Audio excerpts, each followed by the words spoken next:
Grupos y codificación de errores. Buenos días, profesor. Soy Yermari Castillo y en este video, junto a mi equipo, vamos a explicar el tema de grupos y codificación de errores, uno de los bloques finales del curso de estructuras discretas. Antes de meternos en la definición formal, quiero explicar en una frase de qué trata esto. Un grupo en matemáticas es un conjunto de elementos junto con una operación que se comporta de manera predecible y controlada, sin importar cómo combinemos los elementos. ¿Por qué nos importa esto en computación? Pues porque los grupos son la base matemática detrás de la criptografía moderna, los códigos que corrigen errores en la memoria RAM, el diseño de circuitos digitales y varios algoritmos de hashing. Cada vez que un mensaje llega intacto por Wi-Fi o un archivo se recupera de un disco dañado, hay teoría de grupos trabajando por debajo. El video está dividido en 5 partes. Primero, definimos qué es un grupo y sus propiedades. Segundo, vemos los teoremas principales. Tercero, hablamos de cómo se combinan y dividen los grupos. Cuarto, entramos a codificación de información binaria y quinto, mostramos cómo se detectan y corrigen errores en la práctica. Ahora sí, vamos a la definición. Pero antes de definir grupo, hay que definir operación binaria. ¿Qué es una operación binaria? Es una regla que toma 2 elementos de ese conjunto y siempre devuelve otro elemento del mismo conjunto. Por ejemplo, sumar 2 números enteros siempre da otro entero. Ahora, ¿qué necesita una estructura para hacer un grupo? Como vemos, necesita un conjunto más una operación más 4 propiedades. Eso da igual a un grupo, que se escribe como el par que mostramos aquí, donde G es un conjunto y el asterisco es una operación binaria que cumple 4 propiedades. Yo les voy a explicar las 2 primeras y mi compañero continúa con las otras 2. La primera es la cerradura. Si A y B están en G, entonces A por B también tiene que estar en G. Es decir, la operación no se sale del conjunto. Piensen en los enteros con la suma. Si sumo 2 enteros, el resultado sigue siendo entero. En cambio, si divido 2 enteros, no siempre queda un entero. Entonces la división no cumple cerradura sobre los enteros. La segunda propiedad es la asociativa. Se escribe como la ecuación que se muestra aquí. Significa que no importa cómo agrupemos los paréntesis, el resultado final es el mismo. Cuando sumamos 3 números, da igual si sumamos primero los 2 de la izquierda o los 2 de la derecha. Y con esto ya vimos las 2 primeras propiedades, cerradura y asociativa. Pero faltan 2 para completar la definición de grupo, el elemento neutro y el elemento inverso. Eso nos los explicará Mario González a continuación. Hola profesor, soy Mario González. Voy a cerrar la definición de grupo con las 2 propiedades que faltan y después vamos a ver un ejemplo un poco más concreto. La tercera propiedad de los grupos es la propiedad del elemento neutro. Esto significa que existe un elemento dentro del grupo al que determinaremos como E, que al combinarse con cualquier otro elemento no lo va a modificar. Es decir, se cumple que al realizar una operación de un elemento A con el elemento neutro E, el resultado va a ser el mismo elemento A. Por ejemplo, en la suma ese elemento es el 0 porque sumar 0 no cambia ningún número y en la multiplicación el elemento neutro es el 1, ya que multiplicar por 1 siempre deja el resultado igual. La cuarta propiedad es la del elemento inverso. Esto significa que para cada elemento del grupo existe otro elemento llamado su inverso que al combinarlos producen el elemento neutro. Matemáticamente se escribe el elemento base, operación con el elemento elevado a la menos 1 y es igual al elemento neutro. Por ejemplo, en la suma el inverso de 3 es menos 3 porque 3 más menos 3 va a ser igual a 0 y 0 es el elemento neutro de la suma.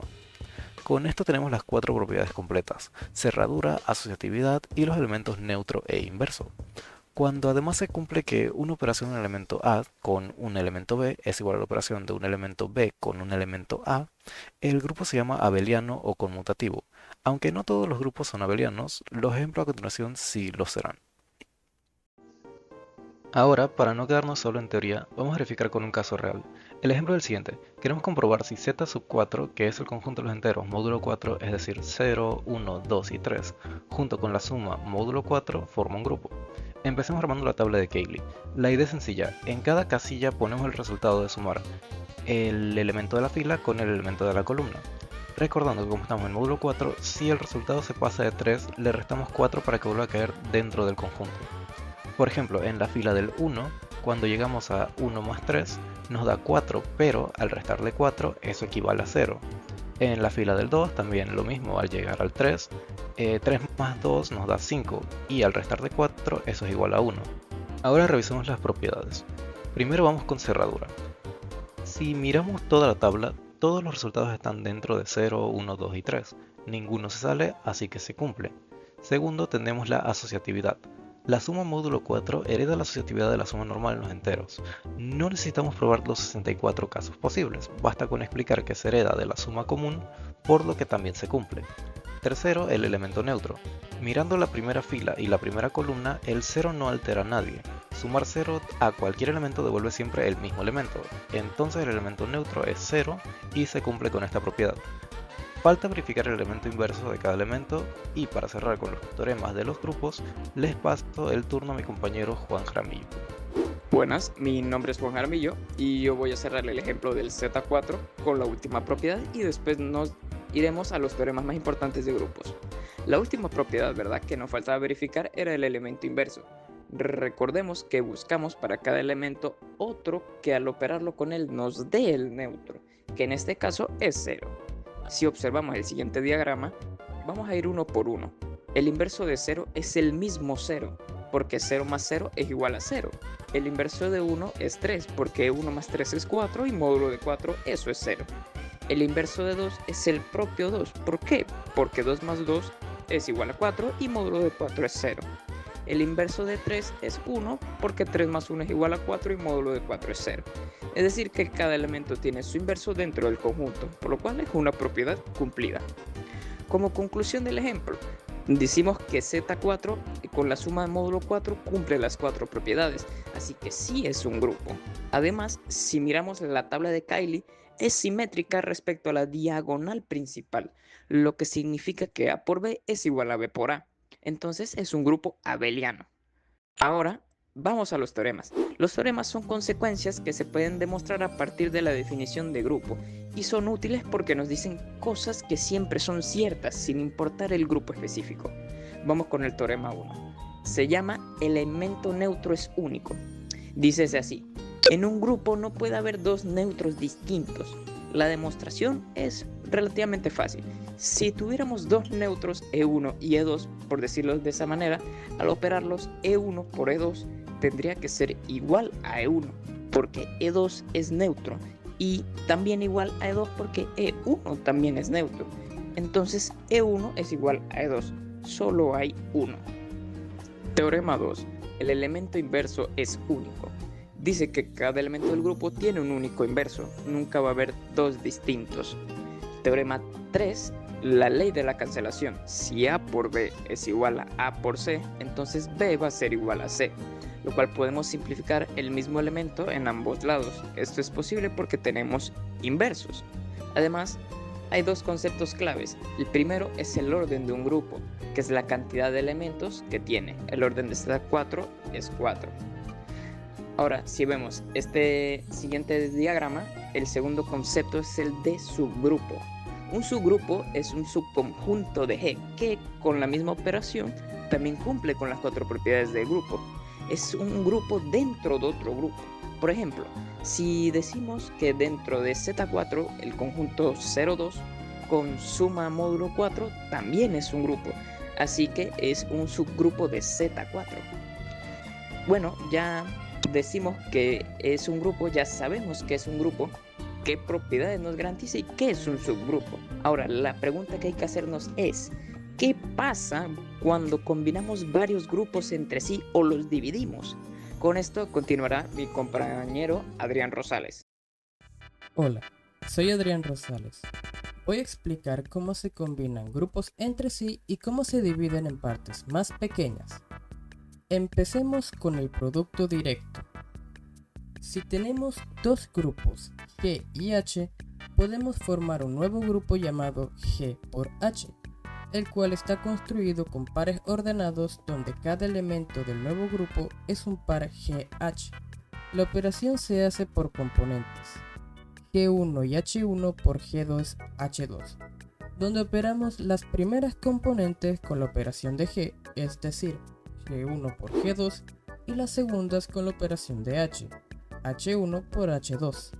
Observe el ejemplo en pantalla. Z2 por Z2 tiene 4 elementos, que son los pares 00, 01, 10 y 11. Sumar 10 más 01 da 11.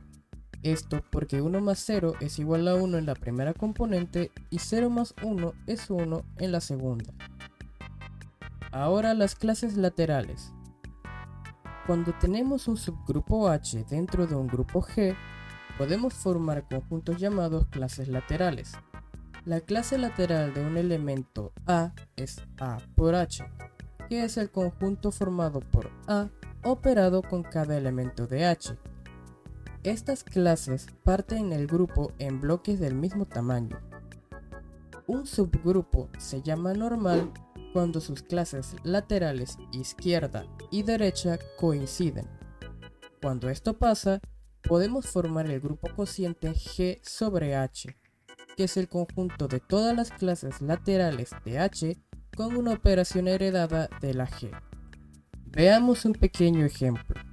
Tomemos Z6, enumerando de 0 a 5 con una suma módulo de 6. Y como subgrupo tomemos 0 y 3. Las clases laterales son las tres rebanadas en pantalla, 0, 3, 1, 4 y 2, 5.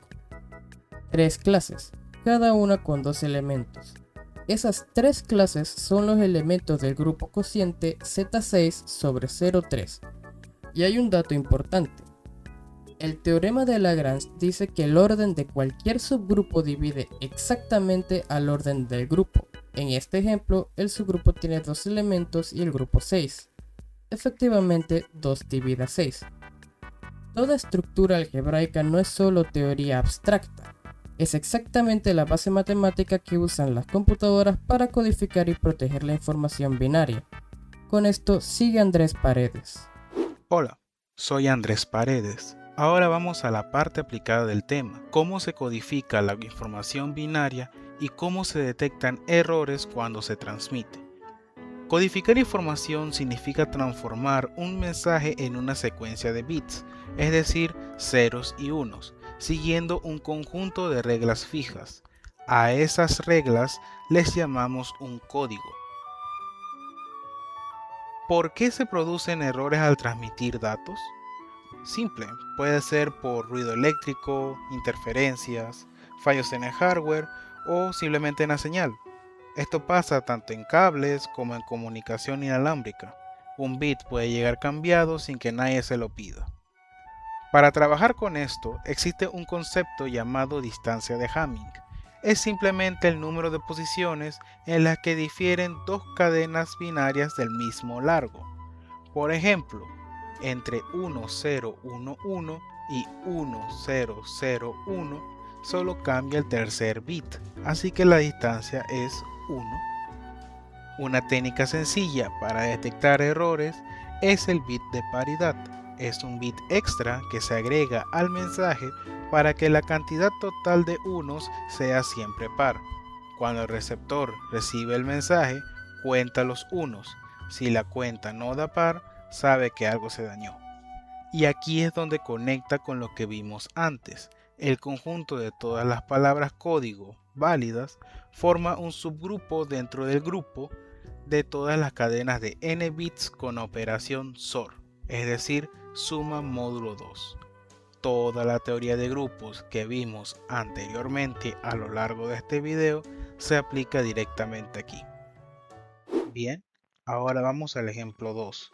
Vamos a usar el código de repetición triple, que es el más fácil de seguir en un video. Vamos con el paso número 1. Primero tendríamos un emisor enviando un mensaje original de un solo bit, en este caso el 1. Luego seguiría el paso 2. la codificación. Para proteger ese mensaje lo vamos a repetir 3 veces. El mensaje codificado entonces va a ser 111. Esto se va a volver nuestra palabra código. Luego, en el paso 3, enviamos la palabra código por un canal con ruido. Durante la transmisión, el segundo bit se voltea.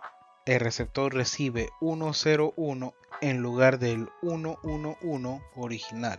Hasta este paso, el receptor tiene este mensaje, pero todavía no sabe si es correcto o no. Este análisis, la detección y corrección del error, lo hará mi compañero Eric Núñez a continuación.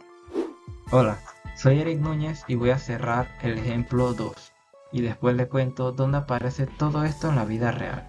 Recordemos que enviamos el mensaje 111 y que por el ruido del canal el receptor recibió 101. Ahora vamos a resolver la detección y corrección. El cuarto paso sería la detección. El receptor compara los 3 bits que le llegaron. Si fueran todos iguales no habría problema, pero al mirar 101 se da cuenta que no todos son iguales y sabe que hubo un error en la transmisión. El quinto paso sería la corrección. Para corregir aplicamos la regla de la mayoría. Contamos. Hay 2 1 y un 0. La mayoría son unos, así que el receptor decide que el bit original es 1 y lo corrige. En resumen, el mensaje original era 1.